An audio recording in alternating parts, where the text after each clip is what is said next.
Hello everyone, welcome to electrical department. आज के इस वीडियो में हम आपको इलेक्ट्रिकल ब्रांच के 6 सेमेस्टर के subject utilization of electrical energy के बारे में बताएंगे। आज के इस वीडियो में हम आपको ये बताएंगे कि इस सब्जेक्ट में कौन कौन से चैप्टर हैं और इस सब्जेक्ट में कौन कौन से चैप्टर पढ़ने हैं और कौन कौन से चैप्टर इम्पॉर्टेंट हैं। तो सबसे पहले सब्जेक्ट के नाम से चर्चा करते हैं कि यूटिलाइजेशन ऑफ इलेक्ट्रिकल एनर्जी, मतलब कि वैद्युत ऊर्जा के उपयोग। तो यूटिलाइजेशन शब्द कहाँ से आया, सबसे पहले हम इसको समझते हैं कि यूटिलाइजेशन का मतलब क्या होता है। तो आप लोगों को पता होगा कि पावर सिस्टम क्या होता है। देखिए, पावर सिस्टम का ही एक पार्ट होता है यूटिलाइजेशन। ने क्या बताया कि पावर सिस्टम का जो एक पार्ट होता है यूटिलाइजेशन। पावर सिस्टम में सबसे पहले क्या होता है कि विद्युत को क्या करता है, जनरेट किया जाता है, मतलब कि विद्युत को उत्पाद किया जाता है। तो सबसे पहला पार्ट होता है पावर सिस्टम का, वो होता है जनरेटिंग पॉइंट। वो होता है जनरेटिंग पॉइंट।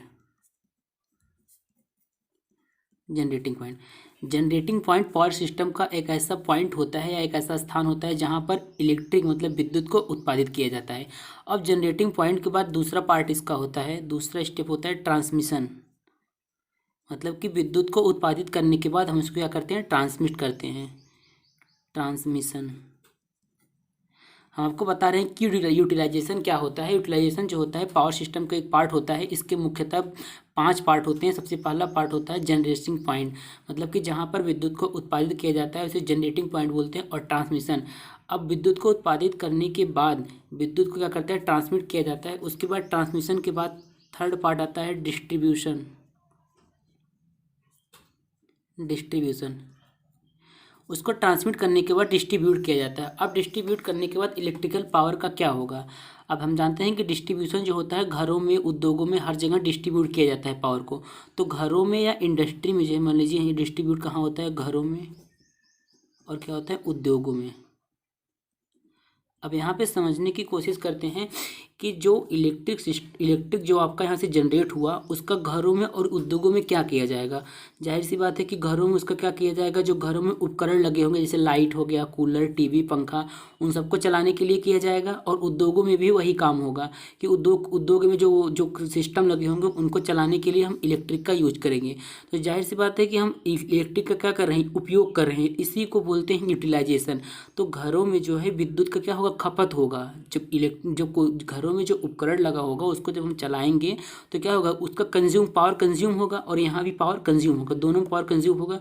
तो जो हम इलेक्ट्रिक पावर को जो यूज कर रहे होते हैं वास्तव में वही क्या है, यूटिलाइजेशन है। यूटिलाइजेशन का मतलब है कि उपयोग करना। तो मतलब इलेक्ट्रिक एनर्जी का जो हम उपयोग करते हैं, जो कंज्यूम करते हैं, उसी को क्या बोलते हैं, यूटिलाइजेशन। तो आप लोगों को समझ में आ गया होगा कि यूटिलाइजेशन क्या होता है। एक बार फिर से आपको बता देते हैं कि यूटिलाइजेशन क्या होता है। यूटिलाइजेशन जो होता है बेसिकली पावर सिस्टम का एक पार्ट होता है। देखिए, आप पावर सिस्टम का एक पार्ट होता है। पावर सिस्टम को 5 पार्ट में डिवाइड किया जाता है, जनरेटिंग पॉइंट, ट्रांसमिशन, डिस्ट्रीब्यूशन, और चौथा पार्ट होता है, यही होता है क्या, यूटिलाइजेशन। यूटिलाइजेशन और पांचवा पार्ट होता है इसका प्रोटेक्शन। प्रोटेक्शन जो कि हम एसजीपी सब्जेक्ट में 5th सेमेस्टर में पढ़ चुके हैं। प्रोटेक्शन मतलब कि जो भी इलेक्ट्रिकल इक्विपमेंट हमारे पावर सिस्टम में लगे रहते हैं उनके प्रोटेक्शन के लिए जो यूज करते हैं उसको क्या प्रोटेक्शन सिस्टम बोलते हैं। तो हमने आपको बता दिया कि यूटिलाइजेशन क्या होता है। तो मतलब कि जब हम घरों में कोई भी उपकरण यूज कर रहे होते हैं तो हम वास्तव में क्या करते हैं, पावर को कंज्यूम करते हैं। अर्थात क्या करते हैं, पावर को कंज्यूम करते हैं, और इसी को ही क्या बोला जाता है, यूटिलाइजेशन बोला जाता है। अब देखते हैं कि सबसे अधिक इलेक्ट्रिकल एनर्जी का यूटिलाइजेशन कहाँ कहाँ पर होता है और सबसे अधिक किस स्थान पर इलेक्ट्रिक एनर्जी को यूटिलाइज किया जाता है। तो आप जानते होंगे सबसे अधिक इलेक्ट्रिकल एनर्जी का उपयोग कहाँ किया जाता है, इंडस्ट्री में जो होता है।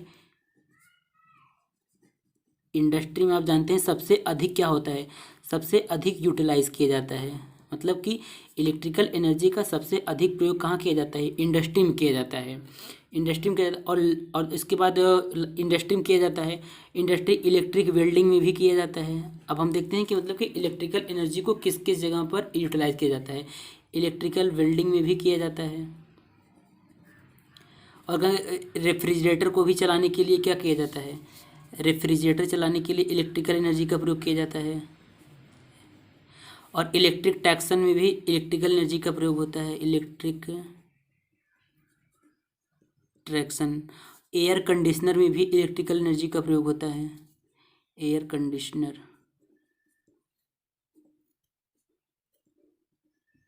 एयर कंडीशनर में होता है। और अगला होता है इल्यूमिनेशन में भी इलेक्ट्रिकल एनर्जी का ही प्रयोग होता है। तो ये सब क्या है आपके, मतलब कि इन इन स्थानों पर क्या होता है, इलेक्ट्रिकल एनर्जी को यूटिलाइज किया जाता है। इलेक्ट्रिकल वेल्डिंग में भी इलेक्ट्रिकल एनर्जी का ही प्रयोग होता है। रेफ्रिजरेटर को चलाने के लिए भी हम इलेक्ट्रिकल एनर्जी का प्रयोग करते हैं। इलेक्ट्रिक ट्रैक्शन में भी क्या होता है, इलेक्ट्रिकल एनर्जी का ही प्रयोग होता है। एयर कंडीशनर में भी होता है। और इल्यूमिनेशन, इल्यूमिनेशन का मतलब है कि लाइटिंग पर्पज़ के लिए, लाइटिंग पर्पज़ के लिए जो मतलब कि यूज करते हैं हम, लाइटिंग पर्पज़ के लिए जो यूज करते हैं उसी को क्या बोलते हैं, इल्यूमिनेशन। इल्यूमिनेशन और लाइट में डिफिनेशन है, इसको हम आपको आगे बताएंगे जब इल्यूमिनेशन चैप्टर के बारे में डिस्कस करेंगे। तो आपको एक बार हम सिलेबस दिखा देते हैं कि इस सब्जेक्ट में यूटिलाइजेशन ऑफ इलेक्ट्रिकल एनर्जी के सब्जेक्ट में आपको कौन कौन से चैप्टर पढ़ने हैं। जैसे कि आपको हमने बताया कि यहाँ पे जितनी भी इलेक्ट्रिकल एनर्जी को जो यूटिलाइज जहाँ जहाँ किया जाता है उन्हीं के बारे में हमको डिटेल पढ़ना है। जैसे हमको बताया आपको electrical energy, refrigerator, electric traction, air conditioner, illumination, इन्हीं को ही आपको डिटेल पढ़ना है। ये अलग अलग एक चैप्टर है इस सब्जेक्ट में। आपको दिखा देते हैं, यहाँ पे देखिए सबसे पहला चैप्टर है आपको पढ़ना है इल्यूमिनेशन अर्थात प्रदीपन। मतलब कि इल्यूमिनेशन के थोड़ा सा बता देते हैं आपको कि जो डोमेस्टिक में जो लाइटिंग पर्पज़ के लिए जो चीज़ हम यूज़ करते हैं उसे क्या बोलते हैं, इल्यूमिनेशन बोलते हैं। और फिर इसका ये 14 पीरियड का है, आपको ये आपको पहला चैप्टर आपका है। और दूसरा चैप्टर पढ़ना है इलेक्ट्रिक हीटिंग एंड वेल्डिंग। हमने आपको यहाँ पे बताया ना कि वेल्डिंग, देखिए यहाँ पे बताया कि वेल्डिंग में ही कहाँ क्या प्रयोग किया जाता है, इलेक्ट्रिकल एनर्जी का प्रयोग किया जाता है। तो इसी को आपको क्या करना है, डिटेल में पढ़ना है यहाँ पे दूसरे चैप्टर में, जो कि बहुत ही इंपॉर्टेंट है। 18 पीरियड का चैप्टर है। और तीसरा चैप्टर है इलेक्ट्रोलाइट प्रोसेस, मतलब कि विद्युत अपघट्ट से संबंधित कोई भी प्रोसेस कराने के लिए इलेक्ट्रिकल एनर्जी का ही प्रयोग होता है। तो इसको आपको डिटेल में पढ़ना है। इलेक्ट्रिकल सर्किट यूज्ड, फ्रिज वगैरह और एयर कंडीशनिंग में एयर कंडीशनिंग में भी इलेक्ट्रिकल एनर्जी का प्रयोग होता है, इनको भी डिटेल में पढ़ना है। इलेक्ट्रिक ड्राइव और इलेक्ट्रिकेशन, कुल मिला के आपको इस सब्जेक्ट में 6 चैप्टर पढ़ने हैं।